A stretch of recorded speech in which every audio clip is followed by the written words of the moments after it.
Hey,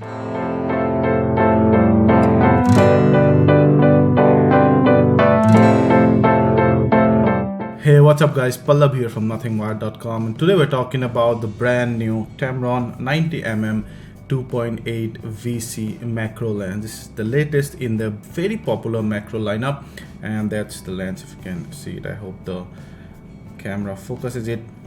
So this one came out along with the Tamron 85mm 1.8 VC. Tamron announced both of these lenses on Feb 25th this year, but both of these came to India in about May, I think early May, and we're reviewing it now. This one cost about 54,000 here in India, about 649 US dollars and about 579 pounds. Now 90mm has been a very popular macro line for Tamron, and this also being very close to the 85mm focal length, which is widely considered as one of the best portrait for portrait kind of a focal length. A lot of people actually tries to kill two birds with one stone, tries to buy the 90mm 2.8 macro lens and try to also use it as a portrait lens, which is justified to a great length. Mainly being macro, these guys are very sharp, maybe at times sharper than the 85mm. And 1.8 and 2.8, well, there is difference. Of course, you can see the difference in bokeh, the difference in the amount of light that those take in. But if you're not exactly a pro, maybe only one lens would do, adjusting some quality here and there, or some feature here and there. So that's how the thinking goes generally. We'll talk about whether this actually can replace the 85mm 1.8 in a separate video. Today we'll only talk about the 90mm, and it's also, you can see one of the main difference right away is that this is much longer than the 85mm, which I also have here. You can see there's a great difference in the length, and there is a reason for this. It's because this also has 14 elements in 9 group. The 85mm has 13 elements in 9 group, so not much different is in the elements. So let me first quickly discuss with you the main features of this lens, mainly spec wise. I already told you the price. This is all metal weather seal body, and this one weighs about 600 grams, slightly less, in fact 60 grams less than the 85mm. And this one is the SP lineup. So SP meaning superior performance, so that's Tamron's highest grade of lens. It's also called DI, meaning it's for full frame. F2.8 meaning obviously the maximum aperture is F2.8. Macro is macro 1:1, meaning that you can get the subject's size lifelike. VC meaning vibration compensation. So this 90mm actually incorporates image stabilization, and not only that, it has an advanced kind of an image stabilization, which Tamron calls XY shift, which basically means that an accelerometer is also introduced along with the gyrometer, so that it can actually track the movement of the camera and stabilizes it better. USD meaning ultrasonic drive. It has a super silent autofocus motor, and that's extremely important in case of a macro lens.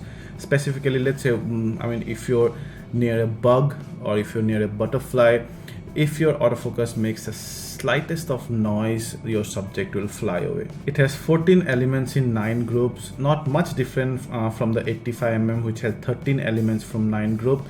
Has a minimum focal distance of about 30 centimeter compared to about 80 centimeter of that one. But trust me, because it's macro, even in that, the focus, you can focus one-on-one, as I told you, lifelike on a subject being even at that distance, not with the 85mm, that does not even come close. Has 62mm filter thread as compared to the 67, which is more common, 67mm on the 85mm, but 62 is also not very uncommon, so you might have already this size of filter. In fact, you can actually use the 67mm. If you happen to have both, you can actually use that 67mm filter or anything bigger than the 62mm filter with an adapter on this, and those will work just fine. You just cannot use a filter size that is smaller, because obviously that's not gonna cover the whole lens. A bigger will cover the whole lens if you have an adapter. And what else? Yeah, minimum aperture, it says f/32, but we've seen that when you get really close to the subject, it actually went up to f/64 for me. That was insane. As I told you before, the 90mm being an SP line it's superiorly built, superlative build quality and feel.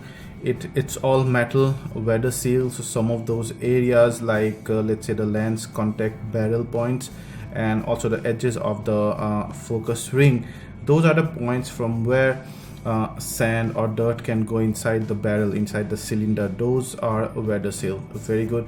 The metal here is also matte finish, so it feels great, and it also does not slip off that easily and does not attract fingerprint that well. The font are very nice on this lens, and you will see the main difference in the design is that this one is much larger than the 85mm. You see, the number of elements, there is not much different, but this one is larger, mainly because it's an macro lens. You need a longer barrel for the elements to move forward. So how the macro lens works is, the more the lenses are, the farther the lenses are from the camera, the closer it can focus. So for that, you need a longer barrel. You also need a much larger focus fine tune or focus ring here.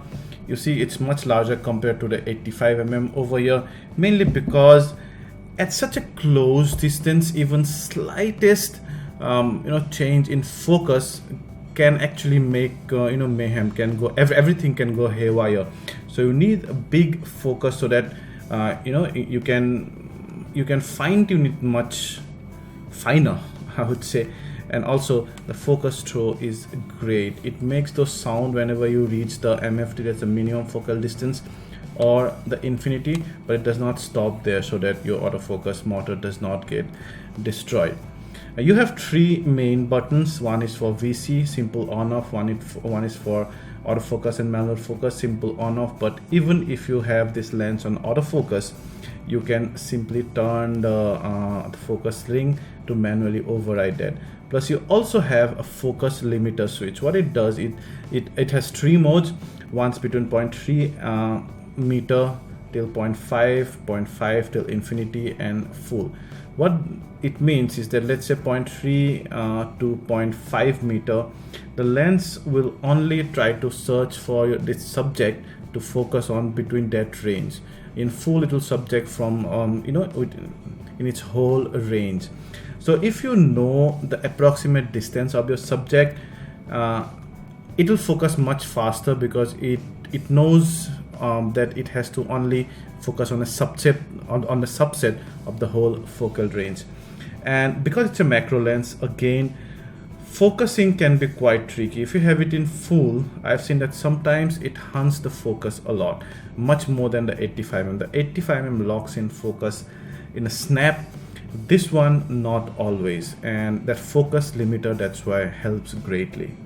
Now let's talk about some performance, shall we? Focus speed and accuracy. Under enough light, the autofocus is snap-on from both the minimum focus distance or MFD and infinity. Under very low light, the lens paused just a tad bit before locking on from the infinity end and hunted a bit from MFD end. When we use the focus limiter, that is 0.5 meter till infinity, the low light hunting was gone totally. So we can't stress the importance of the focus limiter switch enough here, especially under low light or focusing on a very small subject. We want to add a note on the effective aperture, which is a big thing, a major thing to note in case of especially a macro lens. This is an important consideration while choosing a high-speed macro lens, because unlike a non-macro lens, a macro lens does not always give you the maximum aperture possible. It depends on how far you are from the subject. For example, you won't get a 2.8 at macro distance or even at a headshot portrait distance. The max we got was 3.3 for a headshot. We go 2.8 at about head and chest shots. This is normal and expected from most of the macro lenses in the market, but different brands of cameras might show it differently. For example, Nikon actually shows you the effective aperture, which is why I found it was 3.3 or 3.5. But I heard that Canon shows you the aperture from the lens, that it might shows you 2.8 while the actual aperture might not be so. Note that I haven't tested this lens with the Canon, so it's not a first-hand experience, I just heard. So before choosing a macro lens over a dedicated portrait lens, you have to take this factor into account, that the macro might be shooting at about f4 while the portrait will go till 1.8 or 1.4 depending on which lens you buy, which will change the bokeh and separation greatly. Don't worry about this at a macro distance though. There's so much of compression at this distance and you'll get some awesome separations anyway, if not bokeh. The lens shows significant focus breathing both at 1:1 aspect ratio, or you can say the closest macro distance, and or from a normal portrait distance of about 1.5 meter. The breathing is more while shooting macro. Note that all lenses have some degree of focus breathing. It's just a matter of the magnitude. In fact, sometimes the lens, and especially a macro lens, uses this to focus closer on a subject. This won't be that much of an issue while shooting a portrait or at a non-macro distance. But while shooting at a macro distance, if you use focus stacking especially, we strongly recommend you use a rail so that you can move the camera to and fro to adjust the frame.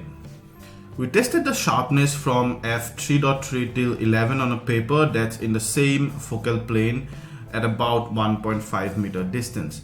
That's a general portrait distance. The 90mm is a definition of end-to-end sharpness. Of course, we knew that the macro lenses are some of the sharpest lenses in the market, but this 90mm just kills it. Well, of course, the fact helped that it does not go till 1.8 or 1.4 like some of the fast primes do, and many of the fast primes also come to almost end-to-end sharpness level at about 4. But still, this 90mm is total end-to-end sharp and slightly more than some of those other prime lenses at even 3.3 and 4 and beyond that. Even considering that, the 90mm actually performed exceedingly well. The bokeh are creamy and perfectly round at f/4, but note that at 2.8 till 3.5 they are not perfectly round. They are slightly oval shaped. Now, IS performance is one of the best thing about this lens. Without VC, I could go to only about 1/60th of a second before the photos start getting blurred. With VC, I could go down to 1/15 without a problem, which is well beyond the tolerance Tamron recommends. Don't go till 1/10 seconds starts getting blurry, specifically if you have a smoker's hand. There is slight purple fringing at times, but nothing that cannot be corrected in a post. There is prominent vignetting wide open, which clears up almost entirely by 5.6. There are no barrel distortion on both sides. There is no question of keystoning at this focal length generally. We really stress tested the lens by shooting straight into the light to get in the hope of getting some ghosting or flaring multiple times, but in no occasion there was any ghosting.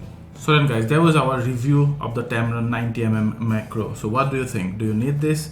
Let's talk about some of the pros and cons quickly before we come to that conclusion. The main pros of this lens is number one, the build quality and the weather sealingness. It's more of a pro level lens, and also that VC. Number two is the overall sharpness and overall image quality of the lens, which is brilliant. The sharpness is absolutely killing. And number three is the lightweightness. It's 600 gram only, and it's slightly longer so that it fits in your hand better. So you'll carry it much easier than some of the longer focal length macro lenses. Having said that, this does not exactly go too close to a bug.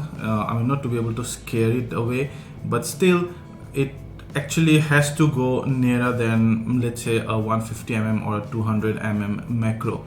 Also, number two is that it focus breeds a lot. So for those who focus stack, you have to use a rail.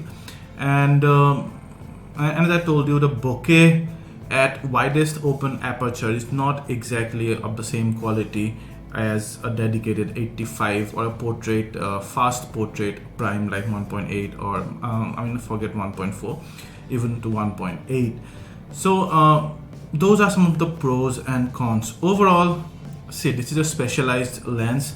If you want to do macro, then no non-macro lenses would do. You can use various other methods, but then a dedicated macro is always the best thing. This is one of the best and most practical macro lenses. But if you want to double this up with or as a portrait lens, then you'll have to think twice. You'll have to really weigh all the differences between a dedicated portrait and this one. We'll come up with a video differentiating some of these factors, some of the image qualities, bokeh quality, the aperture, and all those stuff. So please wait for that particular video.